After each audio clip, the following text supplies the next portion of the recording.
সমাবেশের সংগ্রামী সভাপতি জাতীয় যুবদল কাশীপুর উপজেলার সংগ্রামী আহ্বায়ক সাবেক ছাত্র নেতা শিমুল, আমাদের মাঝে উপস্থিত কাশীপুর উপজেলা বিএনপির বিপ্লবী সভাপতি জনাব গোলাম মুস্তফা, বিপ্লবী সাধারণ সম্পাদক শেখ মোহাম্মদ সেলিম, বিপ্লবী সহসভাপতি মিল্টন, সহসভাপতি শফিকুল ইসলাম, যুগ্ম সম্পাদক হিরুমিদ্দা, সম্পাদক লিটন, মুরাদ মিদ্দা, শহীদ সহ উপজেলা বিএনপির সম্মানিত নেতৃবৃন্দ, সামনে উপস্থিত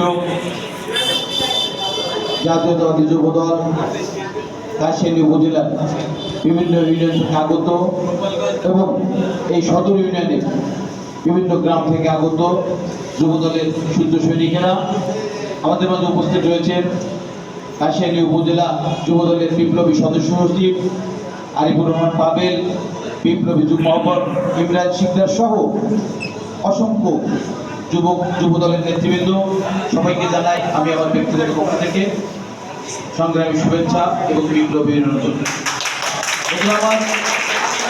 আজকে জাতীয়তাবাদী যুবদলের ৪৭তম প্রতিষ্ঠা বার্ষিকী। আমাদের প্রিয় নেতা শহীদ রাষ্ট্রপতি জিয়াউর রহমান এদেশের যুব সমাজকে দেশের অগ্রণী সম্পদ হিসেবে যুব সমাজকে প্রতিষ্ঠিত করার জন্য তিনি গঠন করেছিলেন জাতীয়তাবাদী যুবদল। বন্ধুরা আমার, তিনি এই জাতীয়তাবাদী যুবদলকে দিয়ে দেশ শাসন করার জন্য, আগামী নেতৃত্ব প্রতিষ্ঠা করার জন্য এই যুব সমাজের থেকে মেধাবী নেতৃত্ব নিয়ে তিনি দল গঠন করেছিলেন। তিনি জানতেন এদেশের যুবকরাই, এদেশের ছাত্ররাই এদেশ স্বাধীনতা পরবর্তী একটি সরকার যখন এদেশটাকে দলাবিহীন ঝুড়ি হিসেবে খ্যাত করেছিল, ঠিক সেই মুহূর্তেই কিন্তু আমাদের প্রিয় নেতা, আমাদের আদর্শিক জনক, বহুদলীয় গণতন্ত্রের প্রবক্তা শহীদ রাষ্ট্রপতি জিয়াউর রহমান এদেশের সিপাহী জনতার বিপ্লবের মধ্য দিয়ে, এদেশের জনগণের আন্দোলন সংগ্রামের মধ্য দিয়ে এদেশের শাসন ক্ষমতা অধিষ্ঠিত হয়ে তিনি গঠন করেছিলেন বাংলাদেশ জাতীয়তাবাদী দল। পরবর্তীতে তিনি এ দলের অঙ্গ সংগঠন হিসেবে গঠন করেছিলেন এদেশের যুব সমাজকে নিয়ে জাতীয়তাবাদী যুবদল। তিনি জাতীয়তাবাদী যুবদল গঠন করে শুধু ক্ষান্ত ছিলেন না, এদেশের যুব সমাজকে সমাজের বিভিন্ন সেক্টরে যাতে কাজে লাগানো যায়, বিভিন্ন উন্নয়নমূলক কাজে লাগানো যায়, বিভিন্ন গঠনমূলক কর্মকাণ্ডে যাতে এদেশের যুব সমাজ সম্পৃক্ত হয়, সেজন্য তিনি একটি যুব মন্ত্রণালয় গঠন করেছিলেন। তিনি এদেশের যুব সমাজকে দেশ গঠনের কাজে লাগানোর জন্য তিনি কিন্তু ইয়ুথ কমপ্লেক্স গঠন করেছিলেন। এই ধারাবাহিকতা কিন্তু আজকে এই জাতীয়তাবাদী যুবদল বাংলাদেশের জাতীয়তাবাদী দলের একটি প্রাণ ভোট, একটি প্রাণ শক্তি। এই জন্যই আমি কথাগুলো বলছি যে আজ বিগত সরকার এই যুব সমাজকে কিন্তু কোনোভাবেই দেশের উন্নয়নে, দেশের পজিটিভ লক্ষ্যে, দেশের ভালোর জন্য কোনো কাজে লাগায়নি এবং কোনো কর্মসংস্থানের সৃষ্টি করেনি। তারা অসংখ্য বেকারত্ব সৃষ্টি করেছিলেন। তারা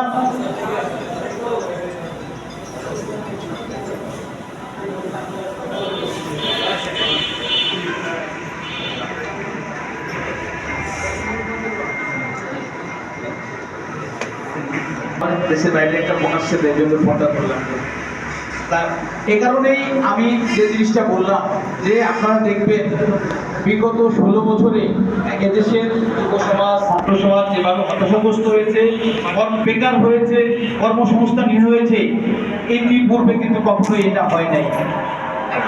কারণ আমাদের যুব সমাজকে ধ্বংস করে দেওয়ার জন্য বিভিন্নভাবে নেশা জাতীয় বিভিন্ন সমাজের খারাপ যত কাজ আছে সেগুলোকে উদ্বুদ্ধ করার জন্য একটি পার্শ্ববর্তী দেশ তথা একটি আন্তর্জাতিক চক্র কিন্তু এদেশের যুব সমাজকে ধ্বংস করার জন্য সব সময় কিন্তু লেগেছিল।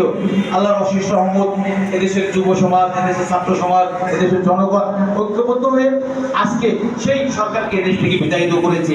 এখন কিন্তু এই যুব সমাজের একটি বিরাট দায়িত্ব এসেছে এই সমাজকে, এই জাতিকে পুনর্গঠন করার জন্য তাদেরকে অগ্রণী ভূমিকা পালন করতে হবে। আমাদের প্রিয় নেতা জনাব তারেক রহমান কিন্তু সবসময় এদেশের এই যুব সমাজকে নিয়ে তিনি স্বপ্ন দেখেন। এই যুব সমাজকে তিনি দেশের সম্পদ হিসেবে গঠন করার জন্য, দেশের আগামী ভবিষ্যৎ হিসেবে গঠন করার জন্য কিন্তু সবসময় তিনি যুব সমাজের উপরে, ছাত্র সমাজের উপরে অনেক গুরু দায়িত্ব দিয়ে থাকেন। আমি শুধু আজকে একটি কথা বলবো, আসলে আমাদের গত পরশুদিন আমাদের প্রিয় নেতা জনাব তারেক রহমানের সঙ্গে দীর্ঘ 1.5 ঘন্টা আমাদের বৈঠক হয়েছিল। আমার আগামী নির্বাচনে কারা কারা প্রার্থী হবেন বা কাকে দল কিভাবে মূল্যায়ন করবেন উনি ডিটেলস বলেছেন। উনি বলেছেন আমাদেরকে দল যাকে ভালো মনে করে, কারণ সবাই কিন্তু 300 আসন থেকে মনোনয়ন দেওয়া যাবে না। দলের সাথে দল যাকে ভালো মনে করে তাকেই নমিনেশন দিবে। শুধুই তো রাজনৈতিকভাবে 300টা পদই না, যে একজন মানুষকে, একজন নেতাকে, একজন পরিচিত কর্মীকে প্রোভাইড করার জন্য কিন্তু দলের বিভিন্ন সেক্টর রয়ে গেছে। শুধু এমপি না, অনেকে উপজেলা চেয়ারম্যান হবে, অনেকে ব্যাংকের দল ক্ষমতায় আসলে বিভিন্ন সংস্থার চেয়ারম্যান হবে, জেলা পরিষদের চেয়ারম্যান হবে। এই একটা দল ক্ষমতা আসলে 10,000 রাজনৈতিক পোস্ট আছে যাদেরকে বিভিন্নভাবে প্রয়োগ করার সুযোগ আছে। উনি বিনয়ের সাথে উনি কিন্তু বিনীতভাবে আমাদের কাছে অনুরোধ করেছেন, আমাদের নেতৃবৃন্দের কাছে উনি বলেছেন যে দলকে কোনোভাবে দ্বিগুণিত করা যাবে না, দলকে কোনোভাবে ভাগ করা যাবে না। উনি ওনার বক্তব্যে আমাদেরকে একটি কথা বলেছেন যে দেখেন, একটি গল্প বলেছেন যে একজন মা, দুইজন মা একজনকে সন্তান হিসেবে দাবি করেছেন, কিন্তু সেই সন্তান কার এটা নিয়ে কোর্ট পর্যন্ত গেছে, বিভিন্ন সালিশি দরবার হয়েছে। যখন একজন প্রস্তাব দিয়েছে, আচ্ছা ওই সন্তানকে তোমরা 2 ভাগ করে অর্ধেক করে নিয়ে যাও, ওই সন্তানের প্রকৃত মা যে সে কিন্তু বলেছে না বাবা আমার সন্তান লাগবে না, আমার সন্তান বেঁচে থাকুক, ভালো থাকুক, ওনাকেই দিয়ে দেন, আমি আমার দূর থেকে আমার সন্তানের মঙ্গল কামনা করি। তখনই বোঝা গেছে যে আসলে কার সন্তান, সত্যিকারের সন্তান কি। আমি এই কথাটাই বলতে চেয়েছি, উনি আমাদেরকে এই কথাটাই বোঝাতে চেয়েছেন যে দলের সুদিনে যারা দুদিনে যারা ছিল তারাই দলের পরিচিত কর্মী। আজকে অনেক লোকজন আমাদের দলের মধ্যে এসে আমাদের এই দলকে দ্বিগুণিত করতে যাবে, আমাদের এই দলের নেতাকর্মীদেরকে বিভিন্নভাবে বিভ্রান্ত করার চেষ্টা করবে। এই জন্যই সবকিছুর পর আমরা যাতে ঐক্যবদ্ধ থাকি, আমরা যাতে দ্বিধাবিভক্ত না থাকি, দলের সাথে উনি একটা কথা বলেছেন, বাংলাদেশের স্বাধীনতার সার্বভৌমত্ব রক্ষার একমাত্র দল জাতীয়তাবাদী দল, একমাত্র রক্ষা কবচ দেশনেত্রী বেগম খালেদা জিয়া, একমাত্র রক্ষা কবচ আমাদের প্রিয় নেতা জনাব তারেক রহমান। এটা কিন্তু আপনারা আজকে ফ্যাসিবাদ মুক্ত বাংলাদেশ হলো, আমরা কিন্তু পুরোপুরি আমাদের প্রিয় নেতা যে আকাঙ্ক্ষা নিয়ে যে গণতান্ত্রিক আন্দোলন শুরু করেছেন সেই আন্দোলন কিন্তু এখনো পুরোপুরি সফল হয় নাই। সেই আন্দোলন এখনো সফল করার জন্য, সফল যাতে না হতে পারে, একটি চক্র কিন্তু বিভিন্নভাবে বিভিন্ন ষড়যন্ত্র চক্রান্ত শুরু করেছে। এই জন্য সবার আগে আমাদের কিন্তু ঐক্যবদ্ধ থাকতে হবে। আমাদের একটা পরিবার ভেবে, একটা পরিবারের ভাই বোন মা বাবার মধ্যে অনেক সময় অনেক বিরোধ থাকে, কিন্তু তারপরও পরিবারের সাথে বৃহৎ থাকতে আমাদের কিন্তু এক থাকতে হবে। এই জন্য যে কোনো ধরেন আজকে নতুন নেতৃত্ব আসবে, নতুন নেতৃত্বে হয়তো আমরা অনেকেই সভাপতি ক্যান্ডিডেট রয়েছে, অনেকে সেক্রেটারি ক্যান্ডিডেট, আমরা কিন্তু সভাপতি কিন্তু একজনই হবে, সেক্রেটারি কিন্তু একজনই হবে। এই জন্য যারা না পাবেন তারা যদি মনে করেন যে আমি দল থেকে বঞ্চিত, দল আমাকে বঞ্চিত করলো বা দল থেকে আমি ফিরে গেলাম, ব্যাপারটা কিন্তু এরকম না। দলের মধ্যে থেকেও কিন্তু অনেক ভালো কিছু করার সুযোগ আছে। অনেকে সিনিয়র সভাপতি হবেন, অনেকে যুগ্ম সম্পাদক হবেন, অনেকে সাংগঠনিক সম্পাদক হবেন। দল যদি ক্ষমতায় আসে, সত্যি একজন সিনিয়র যুগ্ম ভাইস প্রেসিডেন্ট বা একজন জয়েন্ট সেক্রেটারি বা একজন যুগ্ম সম্পাদক, একজন সম্পাদকের কিন্তু অনেক গুরুত্ব। আপনারা যদি দলের পারপাস সার্ভ করতে চান, আপনারা যদি সমাজের উন্নতি চান, আপনারা কিন্তু ওই পদে থেকেও কিন্তু দল যদি চায় আপনারা কিন্তু ভালো কিছু করার সুযোগ আছে। আমি বলবো আমার নেতার ইয়ে ধরে দলকে কোনোভাবে ভাগ করা যাবে না। দল যদি আজকে ধরেন আমরা কিন্তু ওদিন কথা দিয়ে এসেছি, আমাদের প্রিয় নেতা যাকে মনোনয়ন দেন, দলের সাথে দেশের সাথে, দেশের স্বাধীনতা সার্বভৌমত্বের সাথে আমরা সবাই ঐক্যবদ্ধভাবে তার পক্ষে কাজ করবো। আমরা কিন্তু শপথ করেছি। এজন্য আমি আপনাদেরকে বলবো, জাতীয়তাবাদী দল এখানে অনেক বড় দল, জাতীয়তাবাদী যুব দল অনেক বড় দল, এখানে সবাইকেই নেতৃত্বের মেইন আসনে বসানোর সুযোগ পাবো। আমরা ঐক্যবদ্ধভাবে যাতে থাকতে পারি, সবাই এতটুকু স্যাক্রিফাইস করতে হবে দেশের স্বার্থে, দেশের মানুষের স্বার্থে, দেশের গণতন্ত্রের স্বার্থে, দেশের স্বাধীনতা সার্বভৌমত্বের স্বার্থে আমাদের কিন্তু সবকিছুর পর ঐক্যবদ্ধ থাকতে হবে। বন্ধুরা আমার এখানে যারা আছেন, বিগত দিনে কিন্তু আমরা সবাই কিন্তু বিভিন্নভাবে বিভিন্ন নিপীড়নের শিকার হয়েছিলাম। বাংলাদেশে সবচেয়ে বেশি নিপীড়ন নির্যাতনের শিকার হয়েছে কোন পরিবার? বিএনপি পরিবার।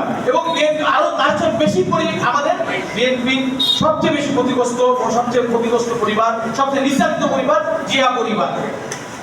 আজকে দেশ নেত্রী বেগম খালেদা জিয়া উনি এমন একজন নেত্রী, উনি যদি যেতেন উনি কিন্তু ছয়বার মৃত্যুর হাত থেকে বেঁচে এসেছেন। ওনার ডাক্তাররা বলেছেন, সেটা আমাদের সম্মানিত অ্যাক্টিভ চেয়ারম্যান উনি বলেছেন যে আপনারা সবাই বেগম খালেদা জিয়ার দিকে একবার তাকান। উনি যদি নিজে ভালো থাকতে চাইতেন, উনি যদি ওনার পরিবার বা ওনার সন্তানদের নিয়ে ভালো থাকতে চাইতেন, অতীত সরকার কিন্তু ওনাকে অনেকবার বিদেশে চলে যাওয়ার সুযোগ দিতে চেয়েছে, ওনাকে চিকিৎসা করার সুযোগ দিতে চেয়েছে। উনি কিন্তু একবারও আমাদের প্রিয় নেতা যারা তারেক রহমানের কথা ভাবেননি। উনি কিন্তু ওনার ছোট ছেলে আরাফাত রহমানের কথা ভাবেননি। উনি কিন্তু ভেবেছেন এদেশের 18 কোটি মানুষের কথা। উনি কিন্তু ভেবেছেন আমাদের জাতীয়তাবাদী দলের নেতাকর্মীদের কথা। উনি কিন্তু ভেবেছেন এদেশের আম জনতার কথা। উনি কিন্তু ভেবেছেন এদেশের স্বাধীনতা সার্বভৌমত্বের কথা, এদেশের মানচিত্রের কথা। এই জন্যই উনি কিন্তু 6বার মৃত্যুর মুখোমুখি দাঁড়িয়ে উনি জানতেন, উনি কিন্তু যখন ওনার একটা মিথ্যা মামলায় ওনাকে অতীত সরকার 12 বছরের সাজা দিয়েছেন, উনি কিন্তু জানতেন। উনি কিন্তু তার 10 দিন আগে বিদেশ থেকে এসেছেন, ইংল্যান্ড থেকে দেশে এসেছেন, চিকিৎসা নিয়ে দেশে এসেছেন। দেশে এসে কিন্তু উনি হাসি মুখে কারাবরণ করেছেন। একটা মিথ্যা চক্রান্ত ষড়যন্ত্রমূলক মামলায় উনি কিন্তু দীর্ঘ 2 বছর কারাগারে নিগৃহীত ছিলেন। এজন্যই বললাম কথাটা যে জিয়া পরিবার চাইলে বা আমাদের প্রিয় নেতা তারেক রহমান চাইলে বা আমাদের শহীদ আরাফাত রহমান চাইলে তারা কিন্তু এদেশের কথা ভুলে গিয়ে, এদেশের মানুষের কথা ভুলে গিয়ে ওই পরিবার কিন্তু সুখে শান্তিতে থাকতে পারতেন। কিন্তু তারপরও তারা কিন্তু এদেশের মানুষের কথা ভেবে, আমাদের জনগণের কথা ভেবে, আমাদের দলীয় নেতা কর্মীদের কথা ভেবে কিন্তু তারা জীবনে অনেক কিছু স্যাক্রিফাইস করেছে। মূলত তারা সবকিছুই স্যাক্রিফাইস করেছেন। আজকে দেশ নেত্রী বেগম খালেদা জিয়া একজন সুস্থ স্বাভাবিক মানুষ হিসেবে জেলখানায় গিয়েছেন। উনি কি বেরিয়েছেন অসুস্থ হিসেবে? উনি কিন্তু এখন ওনার স্বাভাবিক কর্মকাণ্ডও কিন্তু ঠিকমতো পরিচালনা করতে পারেন না। উনি চাইলে প্রতিদিন আমাদের পার্টি অফিসে আসতে পারেন না, ওনার শারীরিক অসুস্থতার কারণে। ওনাকে এমনও শুনেছি যে অতীত সরকার ওনাকে স্লো পয়জনিং করেছিলেন, যার জন্য কিন্তু উনি বিভিন্ন রোগে এখন জর্জরিত।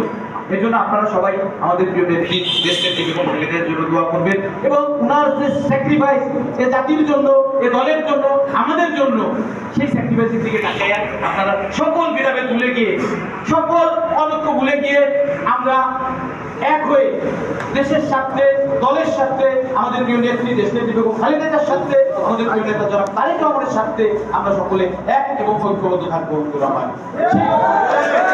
আমি আপনাদের সাথে তোমরা যদি মনে করেন যে দলের স্বার্থে, আমাদের অঞ্চলের স্বার্থে আমাকেও মনোনয়ন না দিয়ে অন্য কাউকে দেন, আমি কিন্তু সেটা হাসি মুখে বরণ করে দিব বন্ধুরা আমার। এবং আমার আপনারা সবাই ভালো জানেন না, আমি মনে করি দল যাকে মনোনয়ন দিবে তার পক্ষেই কিন্তু আমরা ঐক্যবদ্ধভাবে কাজ করবো ইনশাআল্লাহ। এজন্য আমি আমার বক্তব্য না বাড়িয়ে আগামী নেতৃত্বের প্রতি আজকে এই কর্মী সভার পরে আমাদের জেলার উপজেলার নেতৃবৃন্দ, কাশিয়ানী সদর ইউনিয়নে যে নেতৃত্বই দিবে আপনারা সবাই হাসি মুখে একে অপরের সাথে ঐক্যবদ্ধ কাজ করবেন। এই শপথ নিয়ে কিন্তু আজকে এই হাউস থেকে বেরিয়ে যাবেন। আমি বিশ্বাস করি, আমি যেমন বিশ্বাস করি আমার দল কোনো নিপীড়িত, নির্যাতিত, কোনো ত্যাগী নেতৃবৃন্দের সাথে কোনো খারাপ আচরণ করবেন না। তাদের ত্যাগের মূল্যায়ন যেমন করেন, আমিও বিশ্বাস করি আমাদের উপজেলার যুবদলের প্রেসিডেন্ট, কনভেনার, সদস্য বা দায়িত্বশীল যারা আছেন তারাও কোনো ত্যাগী নেতৃবৃন্দকে বাদ দিবেন না। তাদের ত্যাগের মূল্যায়ন, বিগত দিনে তাদের আন্দোলন সংগ্রামের যে ভূমিকা, এই সংগ্রাম ভূমিকাকে তারা মূল্যায়ন করে তাদেরকেও বা যার যার প্রাপ্য আসনে তারা প্রতিষ্ঠিত করবে বলে আমি মনে প্রায় বিশ্বাস করি।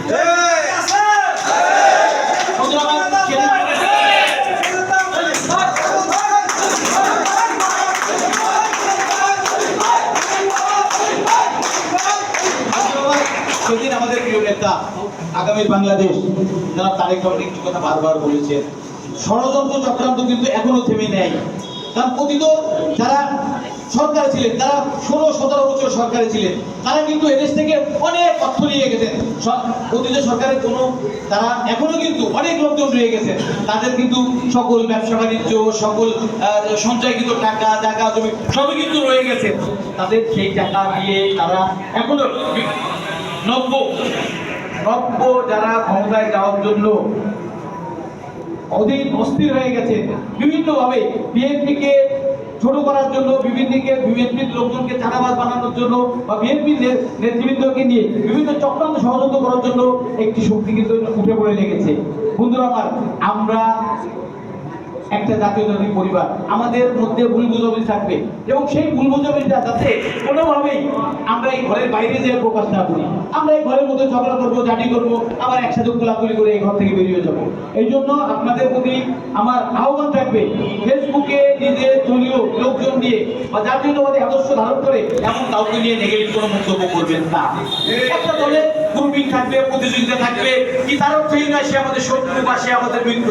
কারণ আজকে আমাদের সবাইকে নিয়েই কিন্তু জিততে হবে। আমাদের বিশেষ করে এই গোপালগঞ্জ, মকসিদপুর, কাশিয়ানীর এই সিটটা বা গোপালগঞ্জের যে কোনো সিটেই কিন্তু ধানের শীষের প্রার্থীকে জয়ী হইতে হলে কিন্তু ঐক্যবদ্ধ হওয়ার ছাড়া কোনো বিকল্প নেই। এখানে সবার ভোটের কিন্তু একটা গুরুত্ব আছে, সবাইকেই কিন্তু কাউকে ছোট করে দেখার সুযোগ নেই, সবাইকে ঐক্যবদ্ধ থাকতে হবে। কারণ একটি দল, যে দল এমন এদেশের অ্যাক্টিভিটিস তাদের নিষিদ্ধ, তারা এখন নিষিদ্ধ দল হিসেবে পরিচিত, তারা হয়তো ইলেকশনে আসবে না, কিন্তু তাদের কিন্তু বিশেষ করে আমাদের এই গোপালগঞ্জে কিন্তু তাদের অসংখ্য ফলোয়ার্স রয়ে গেছে, অসংখ্য সমর্থক রয়ে গেছে। তারা কিন্তু চুপচাপ বসে থাকবে না, তারা কিন্তু বিভিন্নভাবে বিভিন্ন ষড়যন্ত্র চক্রান্ত করবে। তারপরও সেই 71 সালের পরবর্তী শুরু, তারাও কিন্তু বিভিন্নভাবে তাদের সাথে এক হওয়ার চেষ্টা করছে। এই দুই শক্তি মিলে বিএনপিকে দাবানোর জন্য, বিএনপি যাতে পরবর্তী রাষ্ট্রীয় ক্ষমতা না আসতে পারে সেজন্য কিন্তু বিভিন্ন চক্রান্ত ষড়যন্ত্র করবে। এজন্য আমাদেরকে সবাইকে কিন্তু সজাগ রাখতে হবে, সজাগ দৃষ্টি রাখতে হবে। ইনশাল্লাহ আমরা যদি সকলে ঐক্যবদ্ধভাবে সকল ভেদাভেদ ভুলে গিয়ে এক হয়ে কাজ করি, ইনশাল্লাহ আগামী নির্বাচনে এই গোপালগঞ্জ এক, মকসিদপুর, কাশিয়ানী থেকে ধানের শীষের প্রার্থী জয়ী হবে। এটা আমি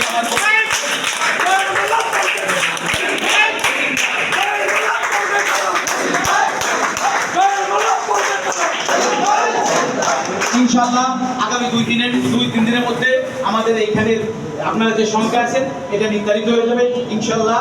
আমি বিশ্বাস করি, আমি মনে প্রাণে বিশ্বাস করি যে আপনাদের কাঙ্ক্ষিত লোকই এখানে নমিনেশন পাবে।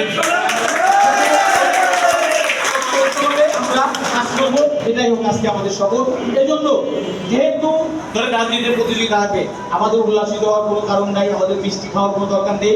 আমরা যারা বিগত দিনে আমাদের ইন্টারনালি বিরোধিতা করেছে, আমরা তাদেরকে আমাদের ভাই হিসেবে গ্রহণ করবো, তাদেরকেও বলবো আসুন আমরা সবাই দেশ নেত্রী বেগম খালেদা জিয়ার কথা বলে, আমাদের প্রিয় নেতা যারা তারেক রহমানের কথা বলে ঐক্যবদ্ধ হয়ে যে কোনো মূল্যে আগামী নির্বাচনে এই গোপালগঞ্জ এক, মকসিদপুর, কাশিয়ানী থেকে ধানের শীষের প্রার্থীকে জয়ী করতে হবে। আজকে কাশিয়ানী সদর ইউনিয়নের সবাই, আমি দেখলাম সবাই যোগ্য। এখানে যে যারাই প্রেসিডেন্সি হওয়ার জন্য ফর্ম ফিল আপ করেছেন, আমার মনে হয়েছে সুযোগ থাকলে যদি 2 জন সভাপতি দেওয়ার সুযোগ থাকতো, 3 জন সভাপতি দেওয়ার সুযোগ থাকতো, 3 জনই করার মতো। সবাইকে আমি ব্যক্তিগতভাবে চিনি, জানি, কিন্তু বাস্তবতা হলো একজনকে সভাপতি করতে হবে। যারা সেক্রেটারি প্রার্থী হয়েছেন তাদের কিন্তু সবাই কি যোগ্য, বিগত দিনে তাদের সবাই ত্যাগ আছে, আন্দোলন সংগ্রামে সবাই বিরাট ভূমিকা ছিল, বিভিন্ন কথিত ফ্যাসিস্টের দ্বারা বিভিন্নভাবে এরা নির্যাতিত, নিপীড়িত। এজন্য আমার মনে হচ্ছে যদি এরকম কোনো অপশন থাকতো, এদের সবাইকে আমি সাধারণ সম্পাদক করে দেওয়ার জন্য আমি উপজেলা নেতৃবৃন্দকে বলতাম।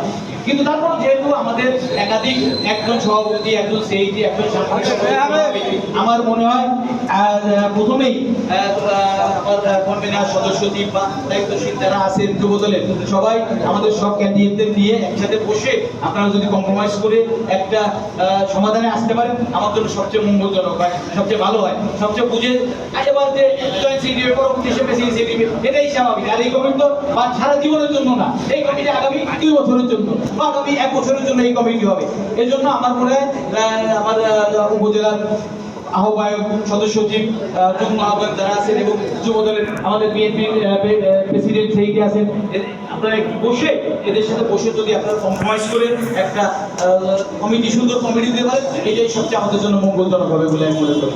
তারপরও যদি এটা সমাধানে না আসে তাহলে আপনারা আপনাদের এই আমার ওদের যাতে কোনো খেয়ানত না হয়, আরও তাদের প্রতি ইনজাস্টিস না করা হয়, সেই জিনিসটা আপনারা মাথায় রাখবেন। সবাই ভালো থাকবেন, সুস্থ থাকবেন। ইনশাআল্লাহ আগামী নির্বাচনে আমরা ঐক্যবদ্ধভাবে কাজ করব এবং দেশটাকে এবং খালেদা জিয়ার প্রার্থীকে ধানে শীষে জয়ী করব। এটাই হোক আজকে আমাদের শপথ। সবাই ভালো থাকবেন, সুস্থ থাকবেন। আল্লাহ হাফেজ। বাংলাদেশ জিন্দাবাদ। আগামী বাংলাদেশ বিএনপি ভারপ্রাপ্ত চেয়ারম্যান জনাব তারেক রহমান জিন্দাবাদ, জিন্দাবাদ, জিন্দাবাদ। ধন্যবাদ।